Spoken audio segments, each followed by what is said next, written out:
When you check the list of NBA players with most games in which they scored at least 50 points, you won't be very surprised when you see Wilt Chamberlain, Michael Jordan, Kobe Bryant, and James Harden at the top. Although some fans may not even know the likes of Bernard King, Adrian Dantley, and Pete Maravich, the fact remains, scoring 50 is damn hard. Even in today's NBA, when the three-point explosion has made it somewhat easier to do compared to the situation in the pre-analytics era. However, if basketball's history has taught us something, it's this: you don't have to be a superstar or even an all-star to reach the 50-point mark. Today, we take a look at some of the most random players to achieve that feat.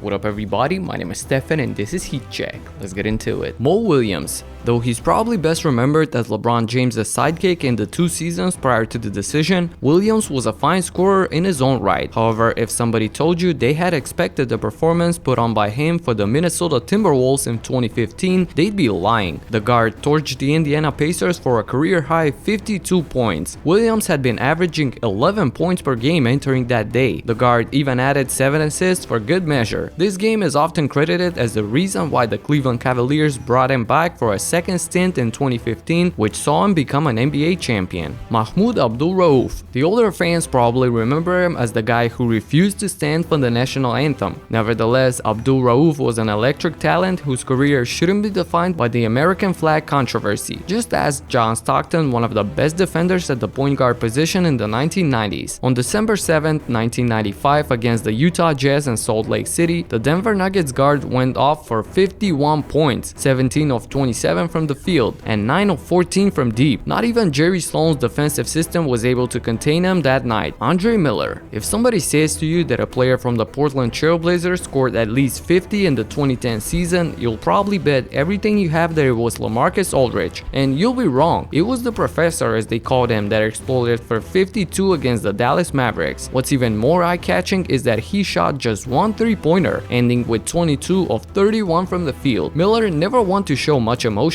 said that he was just glad his team had won. It's also interesting that in his 3 previous games, he had been 4 for 25 from the field, including a 2-point performance a night earlier in Houston. Terrence Ross. When somebody averages 9.3 points per game, you don't expect them to be the focal point of their team's offense, let alone erupt for 51, but that's what Terrence Ross did for the Toronto Raptors on 25th of January 2014, when he became the first player in NBA history to score at least 50 while averaging under 10 points per game. Ross, 22 at the time, simply put, went off, 16 for 29 from the field, including a career 10 3-pointers on 17 attempts. He was also 9 of 10 from the charity stripe and added 9 rebounds and 1 assist in 44 minutes. Rashard Lewis. Many fans tend to define Rashard Lewis by the huge contract, $118 million he was given by the Orlando Magic in the summer of 2007. Admittedly, it seemed a little steep, but the forward had been nothing short of a captivating talent for his previous employer, the Seattle Supersonics. However, when he had 50 against the Los Angeles Clippers at the Saitama Super Arena in Japan in 2003, many people were caught off guard. Lewis made 18 of 25 shots from the field, including going 4 for 7 from 3-point range and 10 for 13 at the foul line.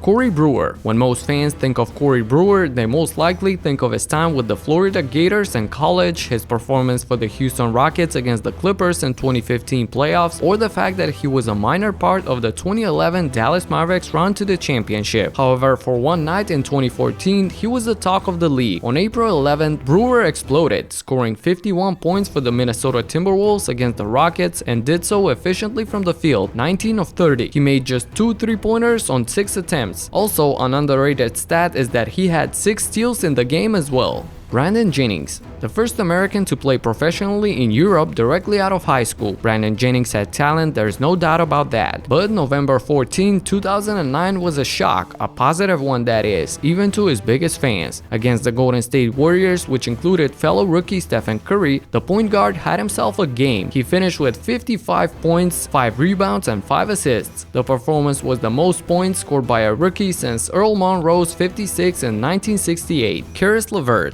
When the Brooklyn Nets headed to Boston on March 3rd of this year, Home fans at TD Garden expected a comfortable victory for their team. LeVert though had other plans. It wasn't just that he was 17 for 26 from the field. What makes this one of the most craziest performances of the year is that LeVert had 37 in the fourth quarter and overtime, outscoring the Celtics, who had 36 by himself over the course of the 17 minutes. Not even Brad Stevens' defense was able to contain him that night. Even Kevin Durant had no choice but to label his play that day as a masterpiece. Eric Gordon. It's no secret that when Eric Gordon gets hot, there aren't a lot of guys in the league that can stop him. But when he faced the Utah Jazz this year, a phenomenal performance was the result. Yeah, it's nothing new to say that Gordon was in the zone from 3. It's also nothing new to say that he was efficient, but nobody could have seen a 50-point game from Gordon coming, at least not one in which a huge chunk of the points came from the charity stripe. The guard torched the Jazz from the free throw line, going 16 of 20 in what was one of the most mesmerizing performances of the regular season. Michael Redd. There's something eye-pleasing when a lefty is on fire. So let's go back to November 11, 2006, when Redd and the Milwaukee Bucks are hosting the Utah Jazz, who were always known for their defense under Jerry Sloan. Michael took off though for 57 points, tormenting his defenders. Knowing Redd, should we even bother to say that it was an efficient 57-point performance? 18 of 32 from the field and 6 for 12 from the three-point line. It was performances like this that made the Bucks guard one of the members of the Redeem Team. Jamal Crawford. In 2019, Jay Crossover at 39 years and 20 days became the oldest player in NBA history to score at least 50 in a game, surpassing Michael Jordan at 38 years and 300 days. Crawford is also the only player to have 50-point games with 4 different teams. He did it during his time with the Chicago Bulls, the New York Knicks, and the Golden State Warriors as well. These are truly unique achievements in his career. Lou Williams. To score 50 is big in itself. To overshadow Kevin Durant's 40 and his entry to the 20,000 point club is nothing short of amazing. But that's what Lou did in 2018. Sweet Lou was feeling it, especially in the third quarter when he torched Golden State for 27. He also had 7 assists and 4 rebounds to boot. It's games like these among the reasons why the legend of Williams has been on the rise for years. This is just a small selection of what I thought are the most random 50-point performances. Did I miss somebody? Let me know in the comments. That's it for now. Subscribe and talk to you in the next one. Peace out.